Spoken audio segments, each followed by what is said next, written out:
আসসালামু আলাইকুম প্রিয় Bangladesh football fans.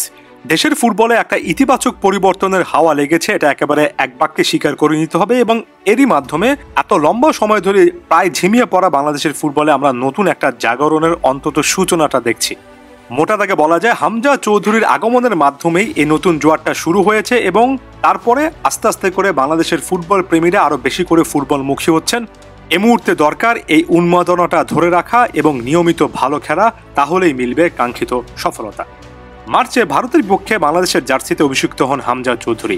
English premier লিগে খেলা হামজার আগমন দিয়েও ব্যাপক যে উন্মাদনার পরিবেশ তৈরি হয় সেটা এখন পর্যন্ত অক্ষুণ্ণ আছে, কিংবা আমেজটা আগের মতোই আছে। মাঠের খেলায় নিজের প্রথম ম্যাচে হামজা চৌধুরী দিয়েছেন আস্থার প্রতিদান।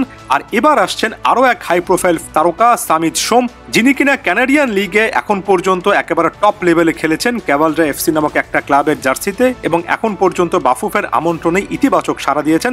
তাকে কেন্দ্র করে জুনে সিঙ্গাপুরের বিপক্ষে ম্যাচটাতে বাংলাদেশ গেম প্ল্যান সাজাবে, এটা এই মুহূর্তে আমরা আশা করছি। লেটেস্ট আপডেটগুলো বলছে যে পেপার ওয়ার্ক আছে, যার মাধ্যমে হামজা চৌধুরীর পর শেষ পর্যন্ত সামিদ সোমও একই প্রসেস ফলো করে বাংলাদেশে আসবেন।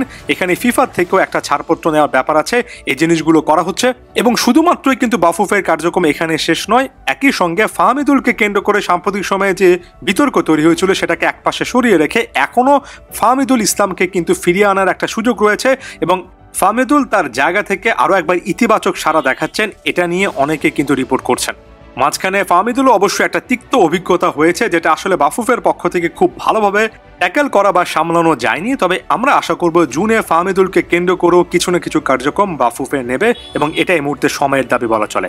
এছাড়াও বেশ কয়েকজন হাই প্রোফাইল ফুটবলার কিন্তু এই মুহূর্তে বাফুফের রাডারে আছেন, যাদেরকে এনে বাংলাদেশের জাতীয় দলটা আরও বেশি করে শক্তিশালী এবং গোছানো হবে, এটাই আমাদের আশা।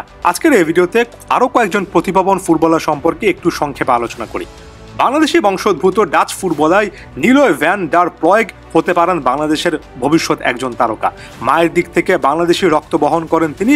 বর্তমানে ডাচদের অর্থাৎ নেদারল্যান্ডসের দ্বিতীয় টায়ারের ক্লাব এফসি এমএনের অনূর্ধ্ব 21 দলের হয়ে খেলছেন নিলয়। তিনি মূলত একজন সেন্ট্রাল মিডফিল্ডার। এই পজিশনে ক্যারিয়ার শুরু করেছেন, তবে উচ্চতা ও টেকনিক্যাল অ্যাবিলিটির কারণে তাকে সেন্টার ব্যাক পজিশনে খেলাচ্ছেন বর্তমান কোচ। এই মৌসুমে বেশিরভাগ ম্যাচে তিনি কিন্তু সেন্টার ব্যাক পজিশনে খেলেছেন, অর্থাৎ মিডফিল্ড, ডিফেন্সিভ মিডফিল্ড কিংবা একেবারে সেন্ট্রাল ডিফেন্স, ভার্সেটাইল একটা প্রোফাইলে কিন্তু বিয়ার করেন এই নিলয়। সেন্টার মিডফিল্ড এবং সেন্টার ব্যাক দুই পজিশনে বেশি সাবলীল পারফর্ম করার কারণে তাকে ঘিরে অনেক বেশি করে আগ্রহ থাকবে। তার বল কন্ট্রোলিং এবং পাসিং অ্যাকুরেসি বেশ উঁচু মানের বলে মনে হয়েছে। পাশাপাশি শারীরিক সমর্থের কথা অবশ্যই বলবো। এক কথায় টেকনিক্যালি ট্যাকটিক্যালি দারুণ সমৃদ্ধ একজন প্রতিভা। ইউথ ক্যারিয়ারে এফসি গ্রনিঙ্গেন এবং বি কুইক এর বয়সভিত্তিক দলে খেলেছেন। 20 বছর বয়সে এই উঠতি তারকা 2023 সালে তাকে দলে ফেরায় ডাচ দ্বিতীয় স্তরের ক্লাব এফসি এমএন। বর্তমানে দলটির অনূর্ধ্ব 21 দলের হয়ে ডাচ রিজার্ভ লিগে খেলছেন তিনি। এখানে ভালো করলে দলটা সিনিয়র দলেও কিন্তু জায়গা পেতে পারেন। বাফুফের উচিত এই মুহূর্তে নিলয়ের সাথে একটা যোগাযোগ স্থাপন করা এবং বাংলাদেশের জার্সিতে তাকে খেলতে রাজি করানো। নিলয় নিজেও কিন্তু আগ্রহের কথা জানিয়েছেন। সরাসরি জাতীয় দলে না হলেও অনূর্ধ্ব 23 দলে তাকে সরাসরি কিন্তু খেলানো যায়। অবশ্য তার প্রতিভা এবং বাংলাদেশ দলের প্রেক্ষাপট বিবেচনায় তাকে সরাসরি জাতীয় দলের ক্যাম্পে যদি শেষ পর্যন্ত ডাকা হয়, আমি খুব একটা বেশি অবাক হব না। একই রকমভাবে ভবিষ্যতে আরও একটা ফাইন্ডিং হতে পারেন ফারহান আলী ওয়াহিদ। ইংলিশ প্রিমিয়ার লিগের ক্লাব ফুলহামের অনূর্ধ্ব 18 দলের হয়ে খেলেছেন তিনি। ফুলহাম নামটা সাথে আপনাদের অনেকেই পরিচিত থাকার কথা। এ দলটার ইউথ একাডেমি থেকে যেহেতু উঠে আসছেন, আরও একটা সম্ভাবনা বলা চলে। চলতি মৌসুমে এখন পর্যন্ত অনূর্ধ্ব 18 প্রিমিয়ার লিগ এবং ইউথ এফএ কাপে 17 ম্যাচ খেলে 7 গোল এবং 3টে অ্যাসিস্ট করে ফেলেছেন ফারহান। এবং এখানে গোল নাম্বারগুলো দেখে নিশ্চয়ই আপনারা এতদিন ধরে যে কমেন্ট করছেন যে ফাইনাল থার্ডের প্লেয়ার কোথায়, সে ব্যাপারে একটা ইঙ্গিত পাচ্ছেন। তাই ফারহানের এই প্রোফাইলটা সামনের দিনগুলোতে আরও অনেক বেশি করে আলোচিত হবে, কারণ জাতীয় দলে বাংলাদেশে আসলে গোল স্কোরারের সংখ্যা যে একেবারেই কম, যেটা কোনোভাবে আসলে মেটানো যাচ্ছে না, এটা তো একেবারে স্পষ্ট। বয়সভিত্তিক ফুটবলে অনূর্ধ্ব 21 দলের স্কোয়াডে জায়গা হয়েছে, তবে এখন পর্যন্ত মাঠে নামতে পারেনি। খুবই উল্লেখযোগ্যভাবে এর আগে চেলসির একাডেমিতে তিনি বেড়ে উঠেছেন। 12 বছর বয়সে তিনি এসে যোগ দিয়েছেন ফুলহামের একাডেমিতে। মাঝে ইংল্যান্ডের অনূর্ধ্ব 15 দলেও কিন্তু জায়গা করে নিয়েছিলেন তিনি। অর্থাৎ এখানে ফুলহাম, চেলসির বয়সভিত্তিক দল, এমনকি ইংল্যান্ডের বয়সভিত্তিক দল, এই প্রোফাইলটাই কিন্তু প্রমাণ করে যে ফারহান আলী ওয়াহিদ সত্যি অর্থে কতটা এক্সপ্লোসিভ একটা ট্যালেন্ট বাংলাদেশের কনটেক্সটে হতে পারে। 18 বছর বয়সী ফারহান আলী ওয়াহিদ মূলত একজন লেফট উইঙ্গার, গতির সাথে ড্রিবলিং তার মূল অস্ত্র। 1 ভার্সেস 1 পরিস্থিতিতে প্রতিপক্ষকে পরাস্ত করতে একটা আলাদা রকমের স্কিল সেট তার আছে। একই সঙ্গে গোলের সুযোগ তৈরি করা, ফিনিশিংয়ে দক্ষতা দেখানো, এটা তার সহজাত একটা প্রবৃত্তি। ইংলিশ ফুটবল থেকে অন্যতম প্রতিভাবান ফুটবলার হিসেবে তাকে অনেকেই বিবেচনা করছেন। এখন পর্যন্ত ফুলাম অনূর্ধ্ব 18 দল হয়ে 42 ম্যাচে 12 গোল এবং 6 অ্যাসিস্ট করেছেন ফারহান। ইতিমধ্যে ক্লাবটির অনূর্ধ্ব 21 দলেও যে জায়গা করে নিচ্ছেন সেটার কথা তো একটু আগেও বলেছি। এক কথায় বলা চলে যে ফারহান আলী ওয়াহিদের মতো একটা প্রোফাইল যদি বাংলাদেশ শেষ পর্যন্ত নিশ্চিত করতে পারে, ফাইনাল থার্ডে অনেক সমস্যার সমাধান কিন্তু হতে পারে। এখন কথা হচ্ছে বাফুফে কি ওয়াহিদের সাথে কোনো রকমের কানেকশন তৈরি করতে পারবেন কিনা, কারণ প্রোফাইল দেখে বুঝতে পারছেন ইংল্যান্ড জাতীয় দল বয়সভিত্তিক দলগুলোতে খেলার টার্গেটও তিনি কিন্তু রাখতে পারেন। এটা তার কাছে স্বপ্নের মতো একটা ব্যাপার হতে পারে।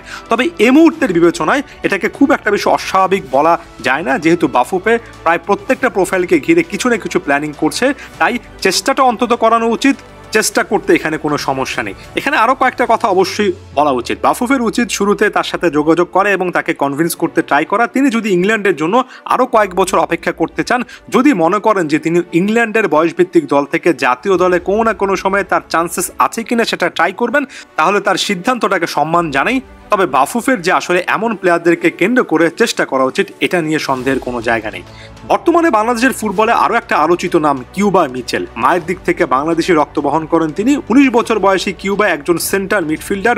বল কন্ট্রোলিং কিংবা passing accuracy, tackling, long range shot, এসব স্কিল সেটে তার কিন্তু আলাদা রকমের একটা ভালো সাইন দেখা যাচ্ছে। বর্তমানে ইংল্যান্ডের অন্যতম পরিচিত ক্লাব সান্ডারল্যান্ডের অনূর্ধ্ব 21 দলে খেলছেন কিউবা মিচেল।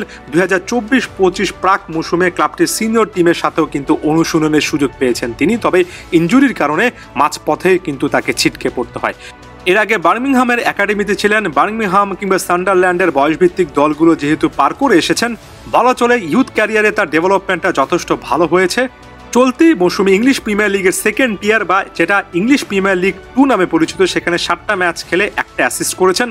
গত মৌসুমে অনূর্ধ্ব 18 দল হয়ে 25 ম্যাচ খেলেছেন এবং গোল করেছিলেন 1টি, অ্যাসিস্টও করেছিলেন সমান সংখ্যক। তিনি যেহেতু একজন সেন্টার মিডফিল্ডার, এই নাম্বারগুলো বড় রকমের কোনো আসলে ইম্পর্টেন্ট ফ্যাক্টর নয়। মিডফিল্ডে যা যা করা দরকার সবকিছু করতে পারেন। বাংলাদেশের পার্সপেক্টিভ থেকে সত্যি করতে আরও একটা এক্সপ্লোসিভ ট্যালেন্ট, সেটা নিয়ে কোনো ডাউট নেই। নিলয়, কিউবা, ফারহান, বলছি না যে 3জনকে জাতীয় দলে এখনই নিয়ে আসতে হবে, তবে বাফুফের কাছ থেকে সর্বোচ্চ চেষ্টা চাই। এর পাশাপাশি ফাহমিদুল ইসলামের কথা ভুলে গেলে চলবে না।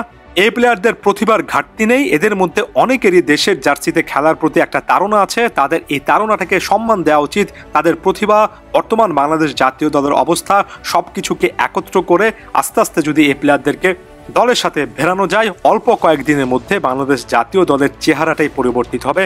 আশা করছি বাফুফে এই ইতিবাচক কর্মকাণ্ডগুলোকে আরও বেশি বেগবান করবে এবং সামনে আমরা আরও ভালো খবর শুনতে পারবো। ধন্যবাদ সবাইকে।